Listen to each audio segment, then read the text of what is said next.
ഞെട്ടിക്കുന്ന മറ്റൊരു വലിയ വാർത്ത ഇപ്പോൾ ഇന്ത്യ ഒട്ടുക്കും അലയടിച്ചോണ്ടിരിക്കുക. അതെന്തിനാടാ പന്നി ഇപ്പൊ പറഞ്ഞത്? മനസ്സിലായോ? അവിടെ അമ്മച്ചിയാ ട്രക്ക് മാഫിയുടെ കാര്യം. ആരോട് എന്ത് എപ്പോ എങ്ങനെ സംസാരിക്കണമെന്ന് അറിഞ്ഞൂടാ. ബോധമില്ലാത്ത സ്ത്രീ ഷെഫീന ബീവിയുടെ വെളച്ചിലാണല്ലോ. കൂടുതൽ ഓസ്മാട്ടാകാൻ നോക്കരുതേ. കിട്ടിയോ? അവിടെ അമ്മച്ചി. ഈ തള്ള എന്താണ് പറയണത്?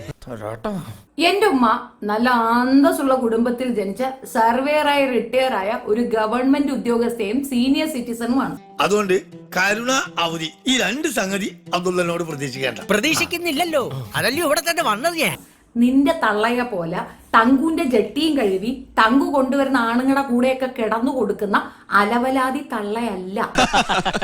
എനിക്കിഷ്ടപ്പെട്ടു. പണ്ടൊക്കെ ദൈവം പിന്നെ തരാമെന്നും പറഞ്ഞ് അവധി വെച്ചിരുന്നു. ഇപ്പൊ മൂപ്പരുടെ പേയ്മെന്റ് ഒക്കെ റെഡി ക്യാഷാ. പക്ഷേ നിന്നെ പോലെ ജട്ടിയും ഇട്ട് ആട്ടി കാണിച്ച് വട വിൽക്കാനുണ്ടേന്ന്. അതെ, ഇതുകൊണ്ട് വല്ല ബൂസ്റ്റൊക്കെ വെച്ച് കഴിക്ക്. ചാള വറുത്തതുപോലെ വരുന്നത്. മാസത്തിൽ 3 വട്ടം ഗൾഫിലേക്ക് പോയി വട വിറ്റിട്ട് വരുന്ന ആളുമല്ല. അതെ, അബു സാറിന് അയാൾക്ക് വേണ്ടത്ര പരിചയമില്ലെന്ന് തോന്നുന്നു. എത്ര ആണുങ്ങളെ വീട്ടിൽ കൊണ്ടുവന്നാലും ചായയും പഞ്ഞും ചായയും കൊണ്ടുവന്ന് അണ്ണാക്കി കുത്തി തിരികെ റൂമും തുറന്നു കൊടുത്ത് മോളെയും കൂടെ റൂമിനകത്തേക്ക് തള്ളുന്ന അഴുക്ക തള്ള നിന്റെ തള്ളയാണ്. അമ്മ ചൂണ്ടിക്കാണിച്ചു കൊടുത്താലും അച്ഛനെ അംഗീകരിക്കാത്ത പന്നകൾ. CCTV എടുത്ത് അറിയാം. വണ്ടികൾ വരുന്നു, 4 ഇറങ്ങുന്നു, വെള്ളം കളയുന്നു, പോകുന്നു. എന്റെ കൂടെയോ? ഞാനാ ടൈപ്പൊന്നുമല്ല. ഈ സത്യമന ബിഷപ്പിനെതിരെയാണ് കേസ് കൊടുക്കേണ്ടത്. ഇങ്ങനെ ഒരു വേശ്യാലയം പണിത് അവൾക്ക് വേശ്യാവൃത്തി ചെയ്യാനുള്ള ഒരു ഇടം ഉണ്ടാക്കി കൊടുത്തത് ഈ ബിഷപ്പാണ്. രാവും പകലും അനാശാസ്യ പ്രവർത്തനങ്ങളിൽ ഏർപ്പെടുന്നില്ലേ എന്നാണ് എന്റെ ബലമായ സംശയം. പോയി ചത്തുടടാ. പെണ്ണ് അങ്ങ് അറുമാതിക്കാണ്. നിന്റെ തള്ളയാണത്, മനസ്സിലായ? കുറച്ചുകൂടെ മാന്യതയോടെ സംസാരിക്കണം. ഞാനൊരു സെലിബ്രിറ്റിയാണ്, അത് ഓർമ്മ വേണം. 3-4 ഭർത്താക്കന്മാരുണ്ടായിരുന്നു. അവൾക്ക് വിധവയൊന്നും അല്ല, അവള് വിധവയാന്ന് പറഞ്ഞത്. ഇപ്പം ചെറ്റത്രം പറയാടോ. അല്ലേലും തന്റെയൊക്കെ വായന ഇതല്ലേ പ്രതീക്ഷിക്കാവോ? 3-4 ഭർത്താക്കന്മാരുള്ളത് എനിക്കല്ലടി, നിനക്കാണ്. ഇത് ഞാൻ അങ്ങോട്ട് ചോദിക്കേണ്ട ചോദ്യമല്ലേ? എന്റെ കൂടെ ഇതവരെ ഒരാണുങ്ങളെ ആരും കണ്ടിട്ടില്ല. വേണ്ടതിനും പറയാടാ. എന്റെ ഭർത്താവല്ലാതെ വേറെ ഒരു മനുഷ്യനെ എന്റെ കൂടെ ഇന്നവരാരും കണ്ടിട്ടില്ല.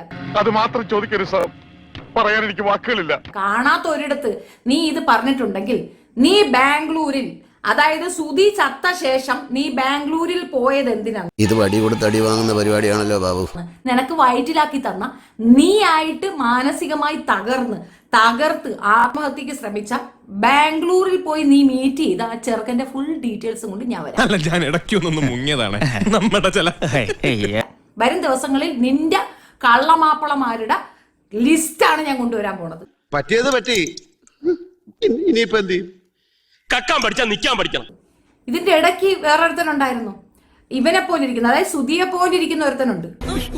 ഈശ്വര, ഓരോന്നോരോന്നെ പുറത്തേക്ക് വന്നോണ്ടിരിക്കുകയാണല്ലോ.